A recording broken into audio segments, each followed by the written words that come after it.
FIA Gujranwala और Gujarat circle ने इंसानी स्मगलिंग और हवाला हुंडी में मुलव्विस 2 इश्तिहारियों समेत 5 मुलजिमान को गिरफ्तार कर लिया। मजीद जानते हैं टॉन न्यूज के नुमाइंदे वसीम रियाज से। जी वसीम, अपडेट कीजिएगा। जी देखिए, बिल्कुल मुलजिमान को गुजरांवाला और गुजरात के मुख्तलिफ इलाकों से गिरफ्तार किया गया है। मुलजिमान में राजा महबूब, सबराल, मलिक मोहम्मद नईम और इश्तिहारी माजिद भट्ट ने शहरियों को गैर कानूनी तौर पर बैरून मुल्क भिजवाने में मुलव्विस पाए गए। FIA के मुताबिक राजा महबूब साल 2017 से FIA को मतलूब था और 5 मुकदमात इसके खिलाफ दर्ज है।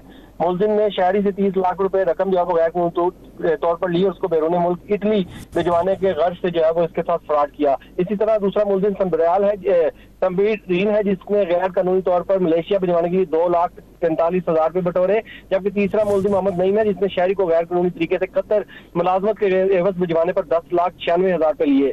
जबकि माजिद भट्ट जो है 2016 में मतलूब था, ये भी आदि मुजरिम है, उसके खिलाफ भी 5 मुकदमात दर्ज है। जबकि मुलजिम जाहिद इकबाल जो गैर कानूनी करेंसी एक्सचेंज और हवाला हुंडी में मुलव्विस पाया गया है। मुलजिम बगैर लाइसेंस के करेंसी एक्सचेंज का कारोबार जो है वो करता था। इन मुलजिमान को गिरफ्तार करके मजीद इनसे तफ्तीश की जा रही है। इस सवाल से FIA का कहना है कि अगर इनके साथ दीगर मुलजिमान भी शामिल हुए तो उनकी गिरफ्तारी के लिए भी इकदाम किए जाएंगे। जी बहुत शुक्रिया वसीम रियाज।